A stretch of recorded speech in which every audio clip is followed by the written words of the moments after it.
There we go. Yeah, So it's that link you sent me, right? That I can send. All right. Give like 2 more minutes, 1:05, and get started. I have some other couple of more people who are joining in. Good afternoon, everyone. Good afternoon, everyone. I'm cooking Sunday dinner, so my camera is off at the moment. Yeah, we don't. Yeah, so you guys won't be on camera. We will be on camera. If you're an attendee, you won't be able to turn your camera on. You could ask questions. Is there a place we can access the recording? I will post the recording on LinkedIn, and I'll share it on LinkedIn. So once it's uploaded and everything, you should be able to access it on LinkedIn. So. Okay. Yep. All right.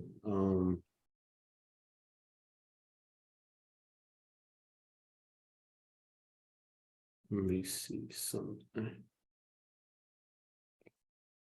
I just been working on my slide because I'm speaking in John Jay this week coming up on Saturday. So I have to get my slide ready for that. And like I said, I told them last time my slide was too damn short, so then it only lasted for 20 minutes. I had to speak at least 30 minutes. So well, you got to save time for Q&A, right?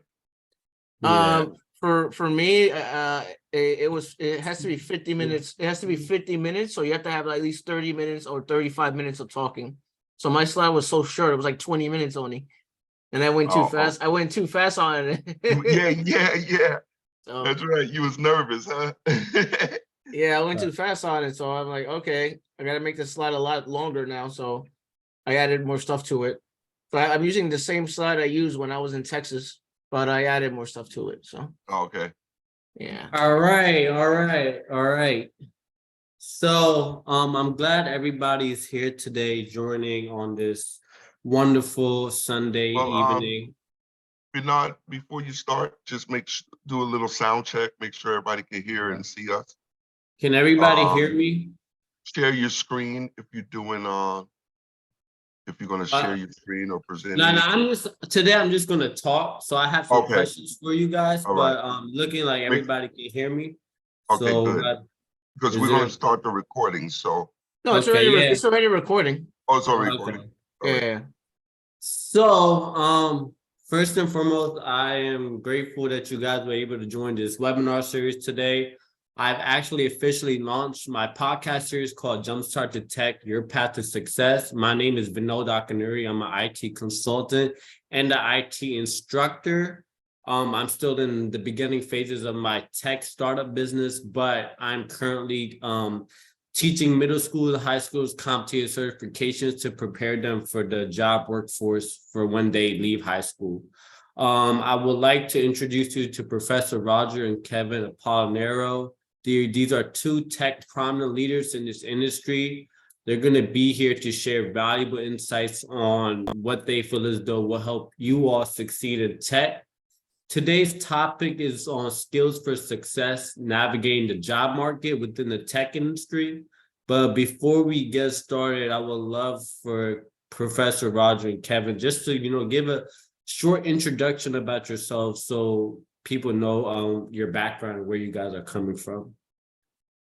So whoever want to get started first. Yeah. Oh, go ahead, Kev. Yeah, sure. So my name is Kevin Apollinero. You can also find me on YouTube as Kevtech IT support. So I do cover a lot of tutorials on how to break into IT, Helpdesk, desktop, service desk, IT support. I'm also I'm part of a lot of big companies, a lot of big platforms. One of them is Boots to Books, Peter Klein for military veterans. I'm also partnered with InfoSec Live. I'm also partnered with Whole Cyber Human Initiative. I'm also partnered with Cyber Supply Drop and a few other platforms. And so I started in IT with a background of working in restaurant. And then I used my soft skills and I broke into IT using my soft skills. Literally how I got my job was just me having the right soft skills and talking to the hiring manager that at the end of the day, you can't teach soft skills. You either have it or don't have it, or you learn it over time. And that's what got me that he really liked that answer. So that's what helped me get my first job in IT. And then moving forward, I'm a technical trainer now. I work for cybersecurity, and I'm also a YouTube YouTube content creator. So that's a little bit about me. I also had 12 years of restaurant experience and 4 years in the NYPD, and that's it. Yeah, this man Kevin does it all. Kevin does it all. All right, Professor Roger. Oh, yeah. So I am Professor Roger. Uh, um, I started in IT in 2000. Before that, I was an accountant. So I transitioned from not knowing anything about tech, right? I knew a little bit about computers, but not enough to do any, be dangerous.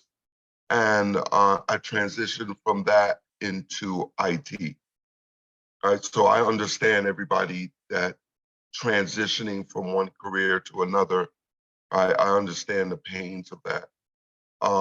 My first job was Helpdesk. I was working for NASDAQ, running around the trading floor. And then I moved up to my job today, which is cybersecurity architect for Microsoft. I'm also an adjunct professor. I not only I work in cybersecurity, but I also teach it. I love what I do, very passionate. I also, I have a mission to help as many, to increase the diversity numbers. They're very low in tech. Blacks and Latinos, we're at the bottom with 8% in total. Us together are 8% of the total tech industry workers. Right? So I want to improve on that. So I set up a community and I do free workshops and everything to make sure that you guys have enough skills, soft and technical skills, to get into the workforce. So For sure. that's me. For sure, for sure. Thank you so much, Professor Roger and Kevin. As you can see, the most important thing about these two leaders is about service, what they're bringing to the community. And what I believe is passion plus purpose plus service equals happiness. Those three combined is what kind of fulfills my life and my enjoyments in life. So we're about to get started with today's topics, which are included beyond college degrees. Do you really need a college degree to get into tech? Job market competitiveness, diverse skill sets, and hands-on experience. So let's first start off with the top skills and qualifications that you all believe that people need to succeed in the tech market. As we said, Kevin said, a lot of the skills are transferable skills. You bring it from one company to another company. Put all those combined, what are the top skills that tech people need that include soft skills or technical skills that'll make them a qualifiable candidate in the tech field? All right. So you asked a couple of questions. Let's break it down a little. Okay, the first, do you need a college degree to get into the tech field? No. Let me say it again. N-O spells no. You do not need a college I agree. degree, Yep. right? Now, does a college degree help you to get into the tech field? No. Right? Well, later in my career, is a college degree good? Yes. But for you to enter now, let's break these down into levels. Right now, you're level 0. Right? For you to get to level 1, you do not need a college degree. Some colleges don't even prepare level 1 enough to get a job. Right? What do you need is you need skills, and you need some certs to help you along the way. You don't even really need certs, but the problem is that applying for jobs is very competitive. And if people have, I'm a hiring manager for Microsoft. So if people have certs, they get priority over people that don't. So your skill set would have to be so impressive that I will overlook everyone that has certs to hire you, which does happen. But so skills is the first thing, is the first requirement. then certs help you in marketing yourself. For sure, for sure. I do agree with what you said as well. Solely based off, I'll be honest with you, a degree only got me so far, but I realized it's a continuous learning process after college, especially with tech, how everything is always changing with tech. So I believe like just getting certs itself will actually make you a qualifiable candidate, but then just getting a degree by itself. So I'll let Kevin kind of ping off of what we both just said as well. I was gonna say that when people get mad at me when I say this, I'm very direct when it comes to talking. So the thing is with certifications is it's not the all and be all. So like just getting a certification is not gonna guarantee you getting a job in IT. You need more than that just to get a job in IT because it's very competitive right now. So outside of getting a certification, I always talk about building a home lab and having project work, which is extremely important. So then when you go to the job market, you can actually showcase the hiring manager that you know how to do this thing. Whether it's IT support or not, like you could show them, oh, I know how to do Active Directory. I know about Office 365, or I know about this or that. So you have skills you show the hiring manager that you know how to do, and you add those skills to your resume. So having a certification does help you get past the ATS system and HR and all that good stuff. But at the end of the day, it's not the all and be all. Like it really depends on the hiring manager. It goes back to your skills, but also goes back to branding as well. And I'm going to talk about a lot. I talk about branding now because when I first started IT, I didn't have LinkedIn. Now I have LinkedIn now. So like if your brand is extremely strong and you're really active on LinkedIn and you're posting like your work and you're doing stuff on LinkedIn, you're helping other people and you're giving back and you take the time to not just ask for help, but actually give back, hiring managers will notice that and hiring managers will give you a chance in the job market. So it goes back to like being active on LinkedIn, putting yourself out there, and then also joining social events and joining conferences calls and just talk to people, talk to hiring managers, bring a copy of your resume. Don't be that person that's quiet, shy, and timid. Like you have to really put yourself out there and reach out to hiring managers. That's extremely important because at the end of the day, like nobody knows what you need if you don't say anything. You cannot get a job in IT if you keep your mouth shut. So that's extremely important. So you have to actually go and talk to people. And that's just my 2 cents. And that's all I'm going to say for that. Yeah, Kevin, No. you make a good point, right? That to reach out to hiring managers. See, our industry is a little different. We're a little bit more interactive than other industries, right? I know when, my sister's a nurse. She works for a hospital. It's like unreal to think you could reach out to managers of hospitals and talk and have conversations with them, right? That's unthinkable, right? You apply through recruiters and that's it, and you hope for the best.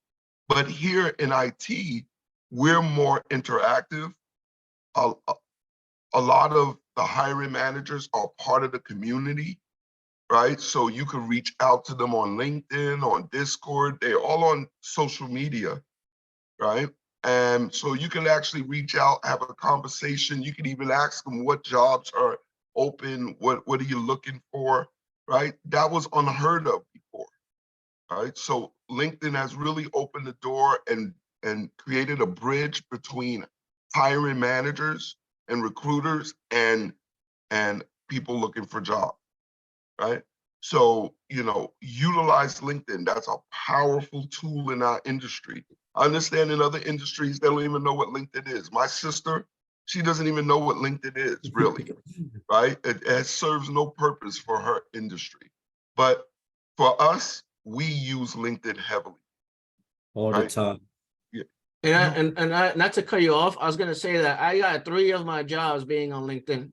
So that says a lot about LinkedIn. So I got 3 of my jobs being on LinkedIn. I didn't do anything special. I'm not a special person. Literally what I did was just network. That's it. That's how I got my job. I didn't do anything. Like if you take the time to brand yourself really well, like hiring managers will want you, not the other way around. Yes. They'll be looking for you. That's just the reality of IT and everything. So if you're really good at branding, people will be looking for you. You want it to be that way.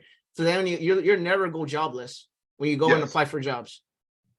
Nah, Yes, sure. and really the goal is you shouldn't even be looking for jobs in IT. There's so many open jobs. There's so many recruiters. they're looking for you.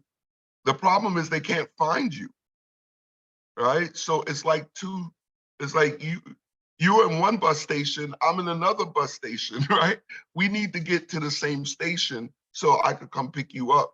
The recruiters are looking for you feverishly, 24 hours a day. They're looking for candidates. And if they're not finding you, that means your presentation isn't good. You need to present yourself better. You need to get more involved. Nah, for sure. I actually agree with what you guys said as well, because I also do. I believe strongly with personal branding, especially because I've had a clothing brand when I was like really young, and personal branding is how I was able to generate sales. So it's same thing like that. If you post on LinkedIn and personal branding, it will help you generate income on the side. If you have a business on the side, it'll help you. It'll help these recruiters look out for you, because in all honestly, if they want to hire you, they're looking for you. They're looking for people to fill in that spot. You don't have to go out there. I mean, yes, you do have to put yourself out there, but like Kevin said, you have to make it's a competitive world. I'm gonna just be quite honest with you. This is all business at the end of the day. They want to hire somebody who can get the job done. They want to hire somebody who can show them what their company is about and help drive their mission and value of their company. So I agree definitely on the importance of LinkedIn and personal branding itself. So to kind of like go off like the second question. So I see that people, they apply, right? And they get a job. They're going through 3 rounds of interviews. But the first, second round, they get through those 2 rounds, and the third round they flunk it. What are some interview tips and strategies that people should do when preparing for those interviews so they can actually get through those 3 rounds? And can you share your experience, Professor Roger, on your interview with Microsoft and how that like came upon? Your mic is off. So you're muted. Yeah. Okay, so with Microsoft, I was a little bit more experienced. So, I blew through hundreds of interviews. Guys, let me tell you something. If you're going on more than 10, 15 interviews, then stop. Something is wrong. In our industry, something is wrong, because, we want to hire you. It's not like, there's gatekeepers, and because, I didn't like your dress or your cologne. No, we don't have that luxury. We want to hire you, but something is preventing us from hiring you. So I learned through all those problems that I had interviewing. And when I went to Microsoft, I had a whole new outlook. One is confidence. That's the number one thing. You got to work on your confidence. You got to work on your self-esteem. I hire for people, and it's sad when someone comes in front of me and they have, I read their resume. I'm really pumped about them. I think they'd be a good fit, but they come into the interview and they have no confidence in themselves. And I try to overlook that, but hiring is a committee of people, right? So even though I would say, okay, I'll overlook that, my other co-workers won't.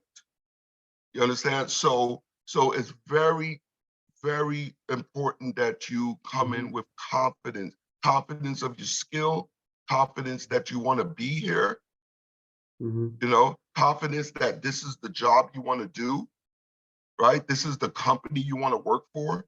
So you have to come with that, right? Many times I interview people and they don't even know who Microsoft is, right? Like they don't, they just applying for jobs, right? So the first thing is confidence. The second thing is knowledge of the company, have knowledge of the job description. A lot of candidates that come for jobs, they don't even know the job description that well, right? So, why would I hire you if you don't even know what I'm asking for? So being prepared, and what I'm trying to say is be prepared. Come to this prepared. Come properly dressed. Come properly groomed.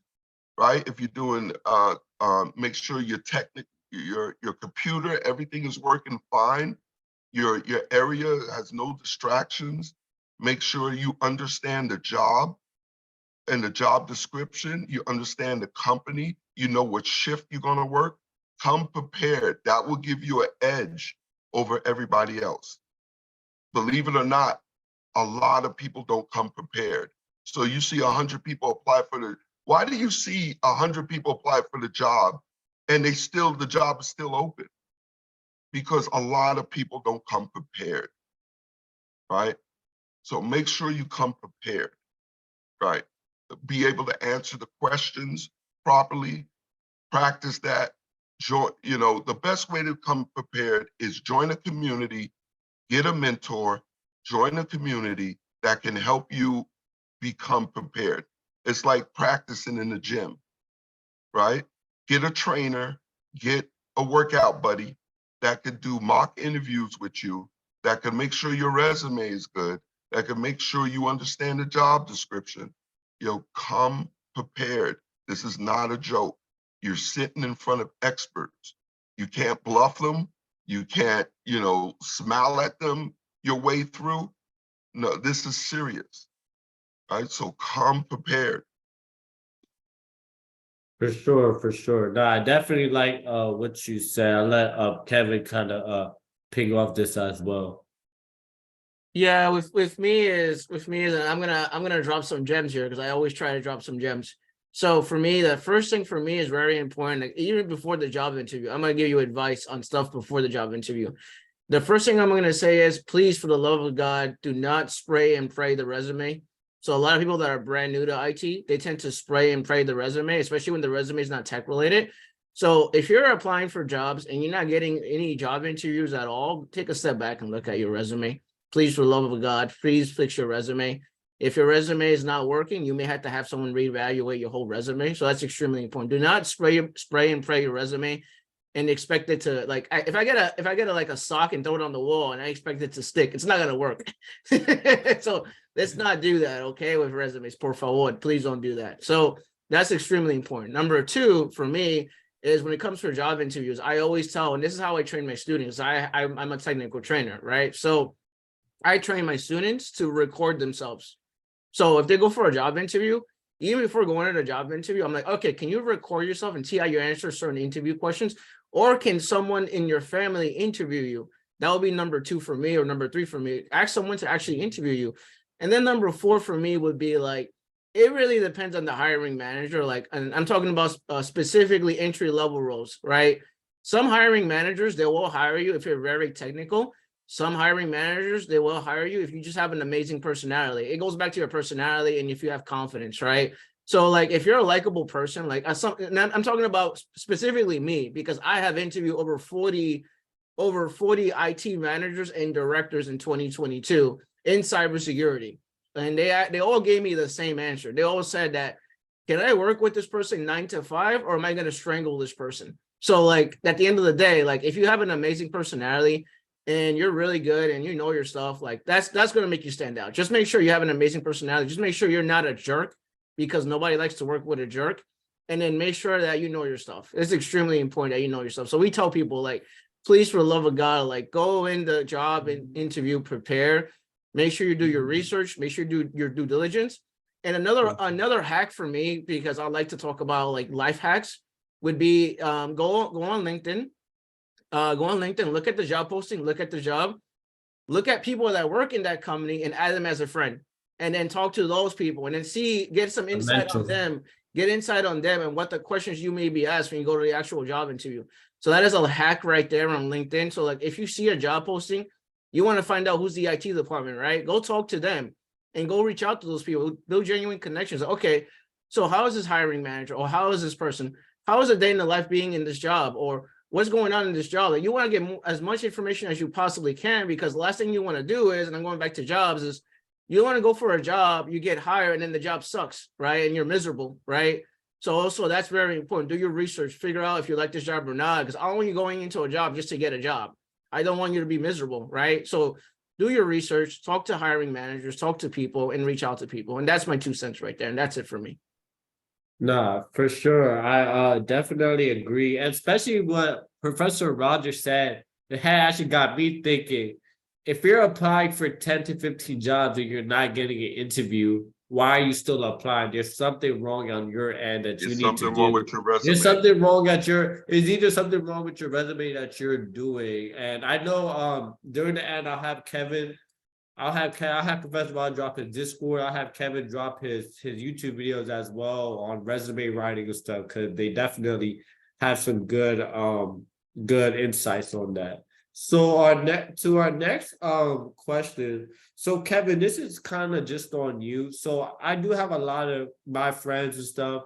They go from healthcare to tech, but you have an interesting story. You went from a restaurant to tech, and I've recently read your story how you failed CompTIA A+ twice, and you still told yourself failure is not an option. I'm going to keep on moving forward. So how are you able to stay so motivated and resilient through that job searching process and overcome all those challenges? Because I've seen your LinkedIn, man, like you definitely overcome a lot of different failures in life, especially with your learning stuff. And like, it also motivates and inspires me to, like, keep just moving forward. So I wanted you to share that with the attendees today. Yeah, so a lot of people don't know this, but like I grew up as a failure. I started as a failure. So what do I mean by that? So when I was a little kid, like I had pigeon toes, so I couldn't walk correctly. I had a lot of health issues. I had asthma. I was born super early, so I had some defects. I had a lot of health issues. And what kept me together was my family. Like at the end of the day, like if you have a good family, you have a strong family. And I know you may not be religious, you may be religious, but I believe in God, and thanks to God and thanks to my family, I've been able to achieve so many amazing things. And also the other thing that's important for me is I surround myself with people that are positive and like-minded individuals. So like when you surround yourself with strong people around you, like I don't want to be around with people that are so negative. Like at the end of the day, if you're negative, I'm removing myself from you. I don't like to be around negative people. So if you're a positive person, that's how I look at it. And that's how I was able to achieve so many things. I failed my exam. I had people laugh at me when I was in school.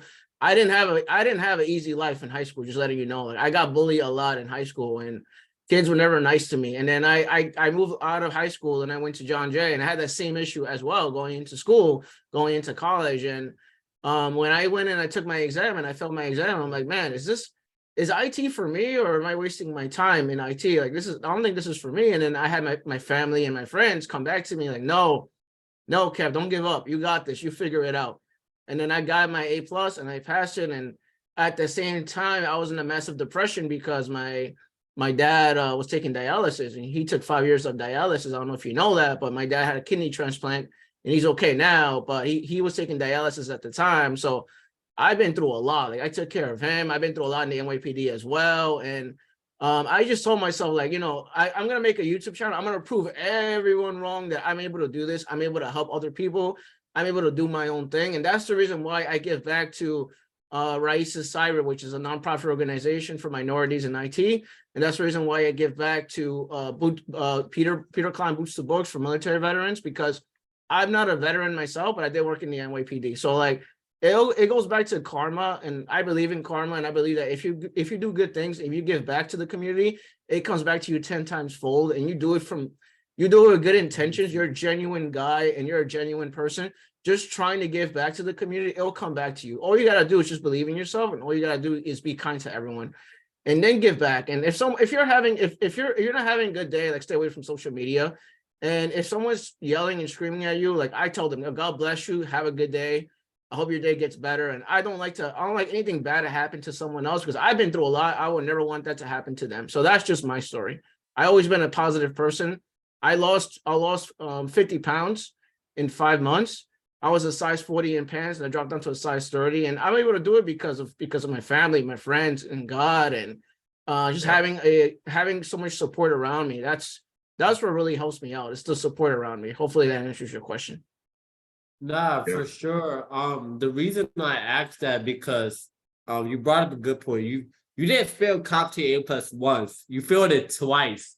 And I've seen people failing once, they're gonna give up. Like they don't see no future with it. So seeing you how you went through all this failure and still became the person you are, that's very, highly respectable. And like I'll let Professor Roger just to like, because I know Professor Roger has Cyber Lounge as well, has that Discord channel as well. So I'll let him give it. But just like a quick synopsis, like I've just seen how you transform many people's lives and you do it out the depths of your heart. It's not even about the money. Like I've seen you volunteer. I've seen you, I see it. So like, like you said, surrounding yourself with people who are go-getters and does not give up at just any second, that's the people you want to be with. And especially with tech, real quick, before I go to Professor Roger, when you guys get into these jobs, make sure you're also well-rounded in your workplace. Make sure you're surrounding yourself with people in that workplace that are also, respectable of you. They're definitely you can get along with, because nobody wants to be at a job they hate. I'm gonna say that one more time. Nobody wants to be at a job they hate. The reason I'm doing IT instructor work right now is because I see where my future is about to be and the people I surround myself with at where I'm teaching at. So I'll let Professor Roger kind of like give his input on like Cyber Lounge and like his failures in life and what he did to overcome it. Yeah.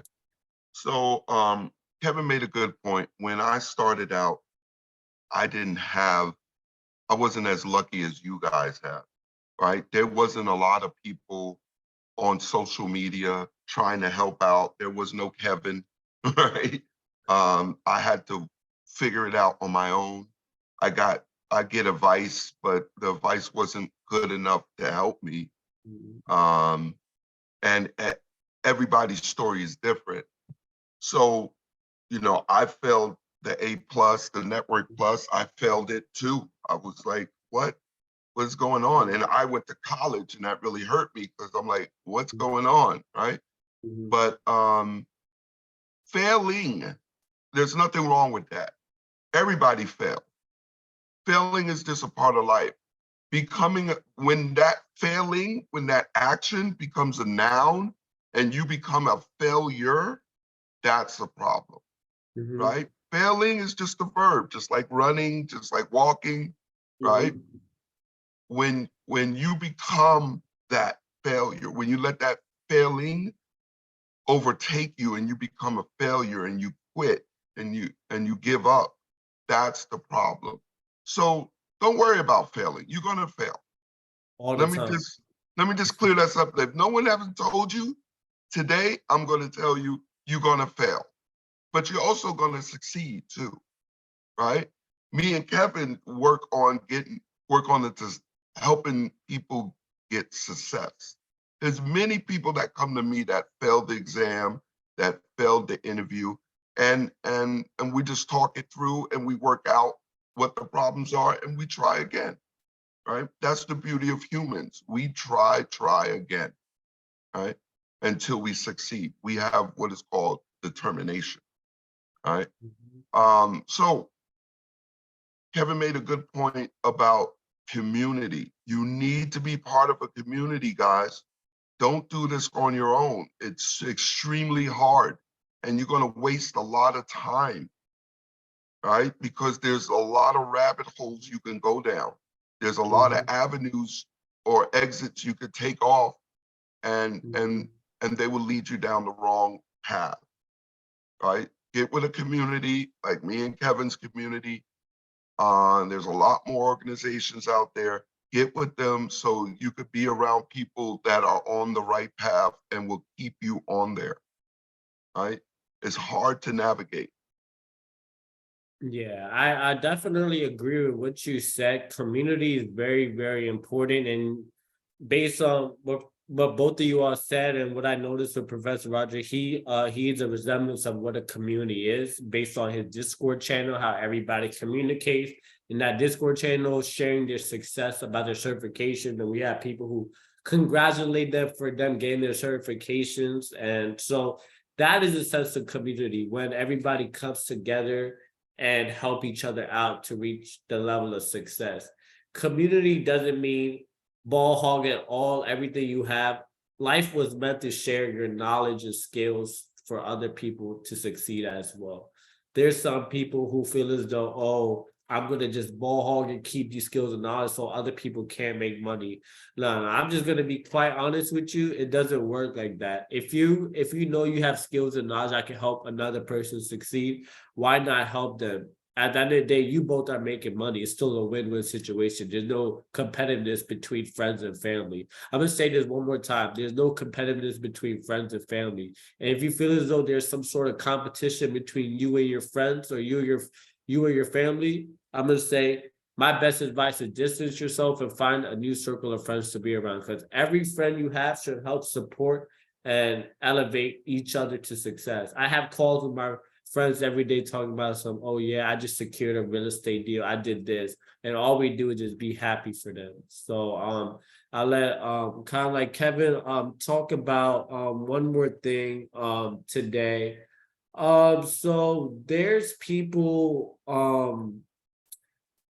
some people who like I know Professor Roger already talked about it, some red flags or common mistakes that job seekers do. But besides the interview part, what else are some like common red flags in the tech industry that people should stay away from? You mean in the interviewing process or in the job Not in seeking the process? interview, not in the interview part. Let's not even say that. Let's reframe this question. When studying for CompTIA certifications, what is the best method for studying? Because I know everybody has a different way of studying, and I've learned today that Kevin, he's also been dealing with some learning issues as well, and I do too. So what is the best way to get a cert? Like, what is that method to get a cert and keep on moving to get more certs? Okay, that's a good question. Know what type of learner you are. Are you a book learner, right? That you could just read a book and boom, you got it. Are you a visual learner that you have to see videos and stuff like that, right? Well, that's great too. There's there, there's no wrong answer. You got to find the right answer for you. Are you a learner that needs an instructor, that needs someone to help them, there's someone to teach them? Find out what learner you are first, or are you a combination of several of them? Find out what learner you are, right? Google learning styles, find out which one you are, and then match that with the material, right? So if you're a visual learner, there's a lot of visual aid on YouTube, right? YouTube University is probably the best university that I've ever been to in my life, right? You can learn everything. And if you're a visual learner, do that. If you're a book learner, there's a lot of material online that are given for free that you could read, right? If you don't like to read on the computer screen, print them out, right? There's a lot of material. If you need instruction, you need an instructor to help and guide you, right? There's a lot of places online that gives free courses and free webinars, right? I do it. I give free workshops to help that because I know there are people out there that need instructional help, right? Look at that first. Look what type of learner you are. Look what your resources are before you spend money. Before you start spending out, average IT training is a couple thousands of dollars. It's not cheap, right? But what is weird is that same training you could get for free, right? That's still what I'm saying too. My I may cut you off. No, I agree with Roger. Like I agree with Roger. Figure out, so is I trained my students on this too, because I had a hard time learning myself. So Me too. figure out your way of learning. Like me, I read a book, I'm gonna fall asleep. The book does not I cannot read a book for the Exactly, love of right? God. The love of God, like give me a book. I'm gonna be like, oh, this is so boring, right? So for me, it's like, okay, can I do a lab on this? And then I'm very hands-on. So like if I watch a video and I have to physically do it in order for me to learn it. That's just how my brain works, right? Once you figure out so you have to reverse engineer your way of learning, right? Once you figure out how you learn, then man, you're going to be dangerous after that. Why do I mean by that? You're going to be crazy after that, because you can go to any job and you can master it or learn it or understand it. So once you figure out your method of learning, if you go into an IT job, you could figure out how to do that job. So you have to figure out how your brain works. So then when you go into the job market, you could pretty much learn anything in the job, which is kind of cool. So like figure out how your brain works. And then when you figure that out, like you may be someone that's good with writing notes on an index card. You may be someone that watches videos. Maybe you're someone that reads books. Maybe you're a visual learner. It really depends how you learn, but figure out your learning method. And then after that, obviously like Professor Rogers says, like YouTube, $3, free dinero, it's free, man. Take advantage of it, right? Like we have Professor Messer, we have Mike Myers, We have Kevin. we have Professor Rogers, We have Professor Kevin. Rogers, we have Professor Rogers, we have Ian Neal. I'm friends with Ian Neal as well. We have so many free resources on YouTube. Like, take advantage of it. Jesus, that's what I'm saying too, because I've actually noticed what you said. People are paying thousands of dollars for the same camps, information. That's for the the problem. same information. Because I will be quite honest with you, we're gonna take questions in 1 minute. But what I was trying to say, people pay thousands of dollars to invest it in somebody's this person will help me get the cert. At the end of the day, don't get me wrong, that person can help you get the cert, but you have to help yourself get that cert as well. So I want you guys to, we're going to answer questions, but I want you guys take from this webinar before we host our second webinar. A question I had in mind is, what is your learning type? How do you learn? Based on that question, when we have our second webinar, and hopefully you 15 people can come back again, I want you guys to share with me what is your learning type and how do you learn? And then we'll move further. So real quick, we have some questions in the chat. I'm sure Professor Roger and Kevin can see it. Yeah. So I'll start off with the question I see at first. Hold on. Do you recommend to continue getting certs without being in the tech field? Or that's a good question. Do you recommend? That's I don't like that. I don't like, so I talk about this a lot with my students, like search stacking. Please, for the love of God, do not search stack. That's a problem in IT. Yeah. If you're entering the field, you should only have 1 or 2 certs. Yep. So if you're entering into the Helpdesk IT support, Kevin's area of expertise, you should have A+ Network Plus. That's all you need. You don't need nothing else. Get a job, then get certs, right? And hopefully your job will pay for your journey, right? But only get the certs you need to get the level of job you're looking for. There's people that got 20 certs and they still don't get hired. You know why? Because certs alone do not get you a job. Kevin says that all the time. Certs alone does not get you a job. I was gonna say, not to interrupt you, Roger. I was gonna say that I've seen a lot of people do this. Even my students do this. I'm like, what are you doing? Like, oh yeah, I'm gonna get this cert. Oh, they're not hiring me, so I'm gonna go get another certification. I'm like, what are you doing? No, stop getting certifications. Like, please stop. And I'm not saying don't get certifications. I'm saying that just get the common entry level ones. You'll be fine with that. And then build your project work, right? Do your home labs, add that to your resume. Make sure you have a tech resume. Make sure the resume is tech related, and you should be good after that. Like it's not. I'm not gonna say it's easy getting a job, but you shouldn't have to get 100 certs, and it's a red flag too. If you have too many certs, they're gonna assume that you're memorizing all the answers. So don't do that. Please do not do that. No, definitely. I agree with everything they said as well. Definitely get certs that is in your field. So this is a good question. How do you balance your IT workload and your personal life to maintain a well-led life? So basically work-life balance, how do you guys balance that? What are some things you all do? Can't hear you, Roger. Oh, you said how do you balance work life?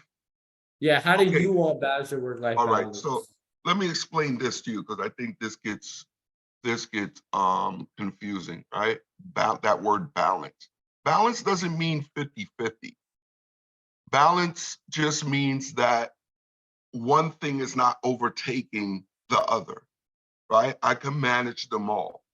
So your job, there might be times where your job is 70% and your personal life is 30. There might be times where your personal life is 60% and your job is 40% of your life, right?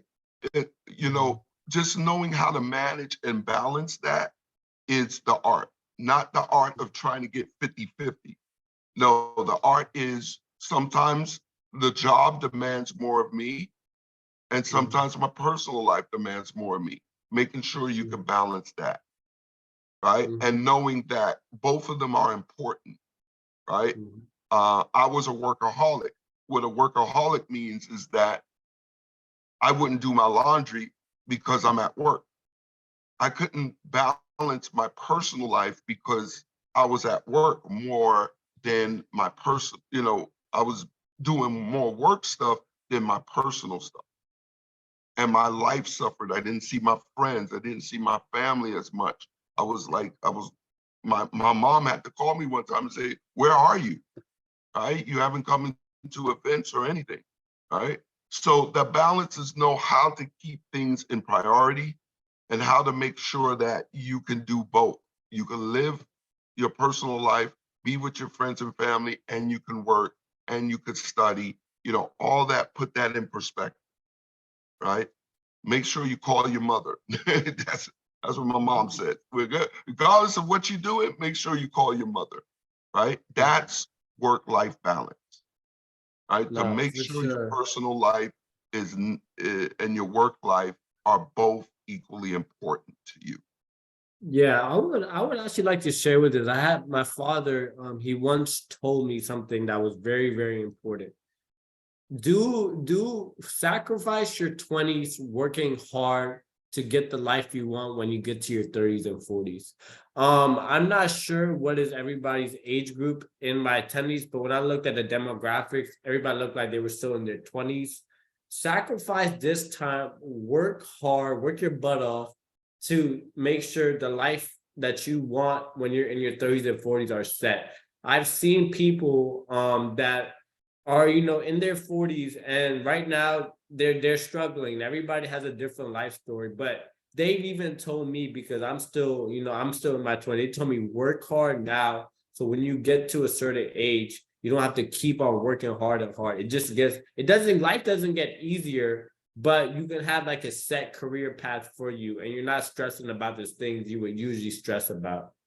So I will let Kevin kind of talk about this as well. Because last time I talked Yeah. to Kevin, he told me he doesn't have no work-life balance. So maybe his answer changed now. So we'll see. So for me, is, and people may not like me on this, but for me is for the job, like I'm not gonna work in a company if they don't appreciate my work-life balance. What do I mean by that? So basically, if someone's messaging me after 5 p.m. and because I work 9 to 5, if someone messages me at the 5 p.m. and they expect me to answer that help question or whatever, like they expect me to help them after 5 p.m., I'm not gonna answer you.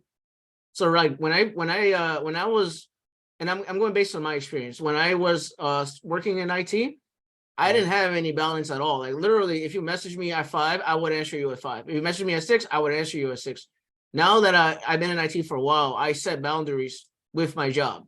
I literally set boundaries with my job. If you send me a message after my work hours, I am not gonna answer you.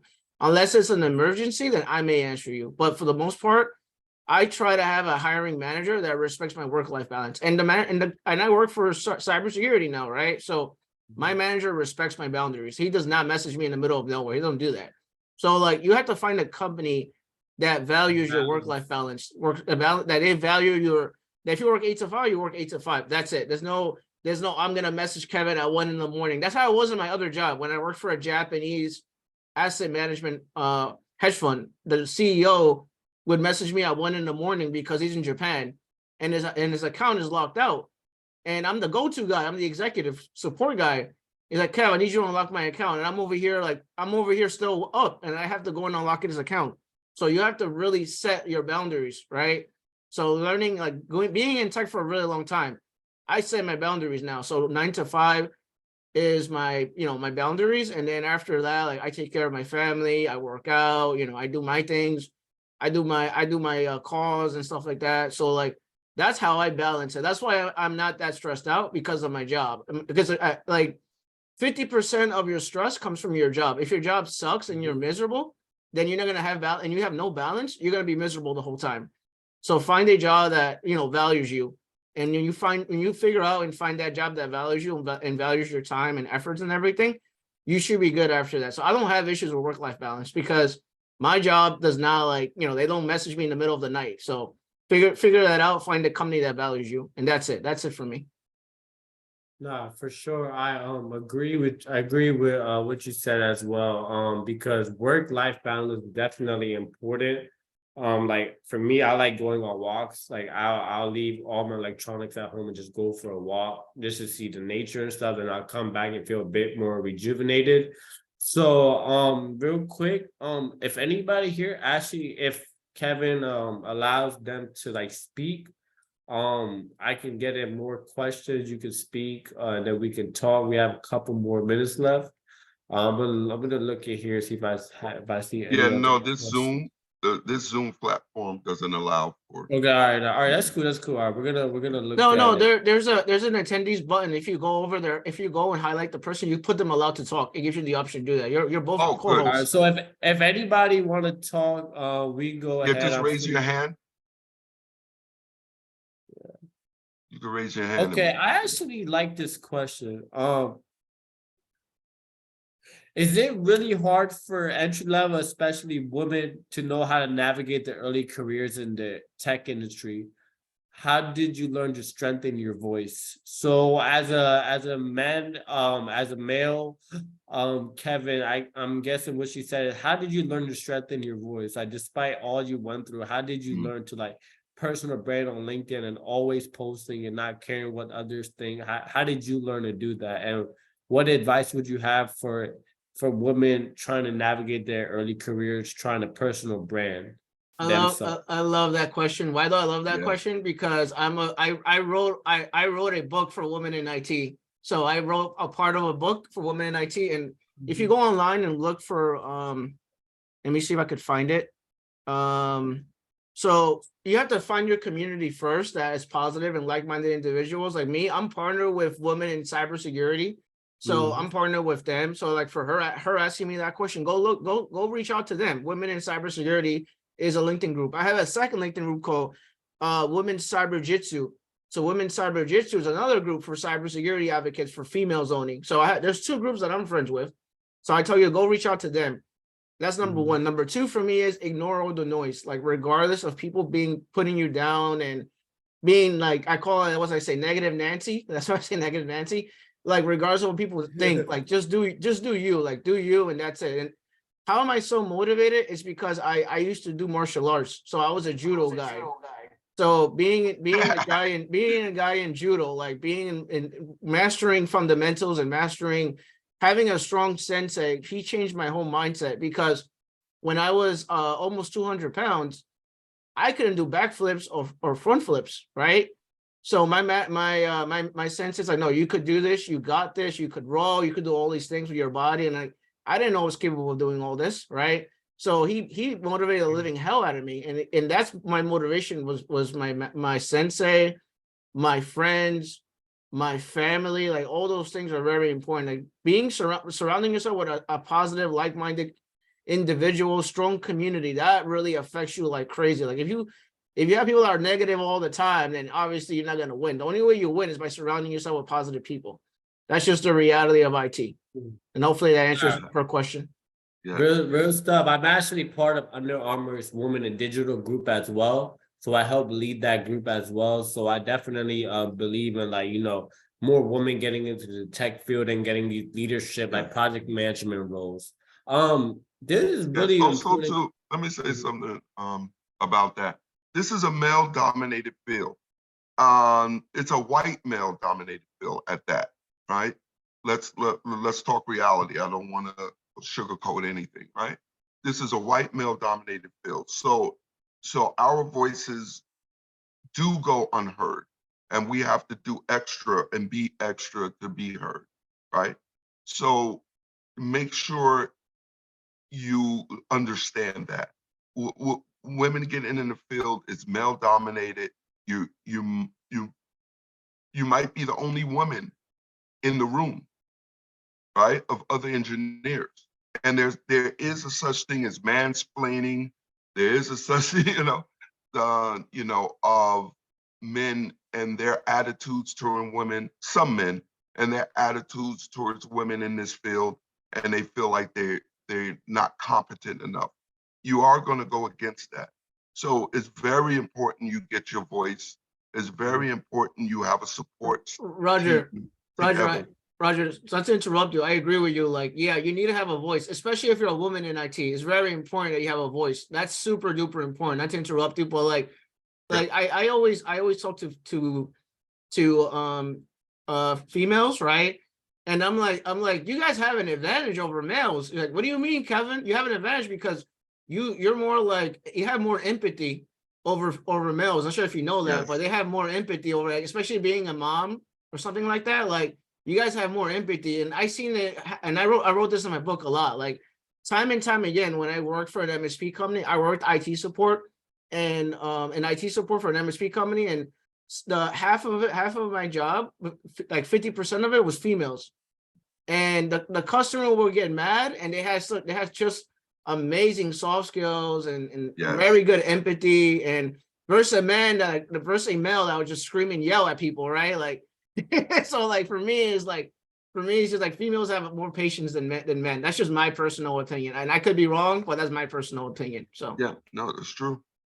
No, for sure. I definitely agree with everything everybody said today.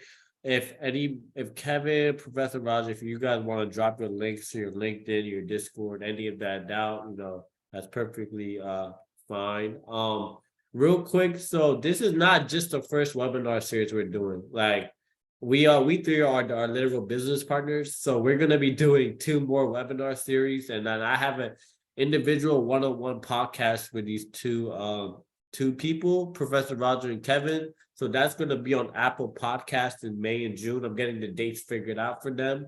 So I'm looking forward for you guys to navigate this tech journey with me, and I'm looking to help change lives of many people and, just provide the service I was meant to do. So if anybody don't have any questions, we're gonna end it now since it's 2 p.m. I appreciate everybody for coming in today. I appreciate you, Professor and Kevin, for helping us so much, being a great person on this webinar series. So if anybody don't have any questions, feel free. And follow us on LinkedIn, connect with me on LinkedIn. Let's talk. Let's see how we can help you out and get you situated in the tech field. One thing I want to say before we wrap it up, is it Mhm. very, very important that, and I train my students on this, is being able to embrace rejection. When you're brand new to IT, you're gonna get a lot of no's in IT. So you have to have a really strong mindset. So like it's like dating. It's like dating. So like if you give up immediately from failing the first time, then IT may not be for you. You have to actually have to not give up and keep going. Because when you're brand new to IT, especially applying for jobs, they're gonna say to you, "Oh, you have no experience. You have no experience. You have no experience. You have no experience." And then you keep applying for jobs, right? I applied 150 jobs before I got my second job in IT, and that's through a lot of no's and yes, right? Or through a lot of nonsense, right? So having the strong mindset of not giving up is extremely important in IT. And that's what I train my students on. I don't train you in technical skills. I don't train you in soft skills. I train you first in your mindset, because having your mindset in a positive way, in a way of not giving up, is extremely important because you're going to get a lot of no's in IT when you're brand new. That's just my 2 cents. My questions weren't answered. Yes, I'll have to connect you with somebody in real estate because that's not I have a friend who's in real estate, so that's not in my lane. So I don't know if that's in their lane as well. So how do I go about seeking a mentor? Same thing as Kevin said. Yes. Go online, find somebody who's in that field, develop a relationship with them, and work from that angle. Yeah. Join a community, guys. Build a There's community. mentors there. The community is set Yeah. up to mentor you. Right? Mhm. The community is set up to build resources so you can succeed. Join a community and you will find people, because reaching out on people on LinkedIn is a hit or miss. Some people don't want to be mentored. Right? Mhm. A mentor is an evolved thing. And also you got to ask yourself, are you a good mentee? Do you listen to people? Mhm. If so, those are the 2 things. Facts. Keep Right. throwing them facts. Yeah.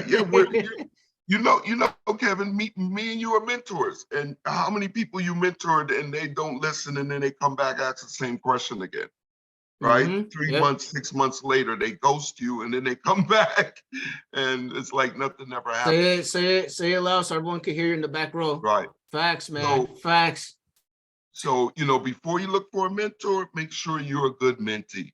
Make sure that you can listen. Make sure you can take advice. Make sure you're ready to do whatever they say do, even though it goes against what you was doing.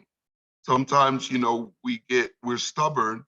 We start something that was totally wrong, but we don't want to end it because whatever reason, right? So you got to make sure you're prepared for a mentor, right? Yeah, and it's very time consuming too, and it Yes. drains a lot of your energy. And Yes. sometimes people are too stubborn to ask for help. And one of the best things that I got advice from was Mike Myers from the CompTIA A+, the book writer. When I interviewed him on my channel, he said one thing that's very important. He said, "Don't be an island.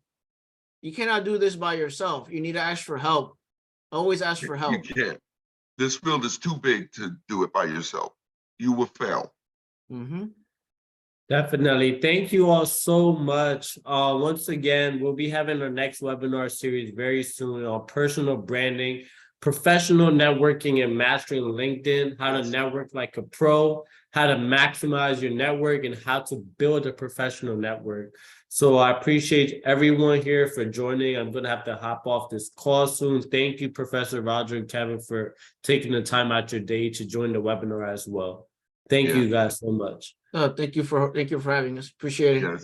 Yes. And thanks to all the people that came.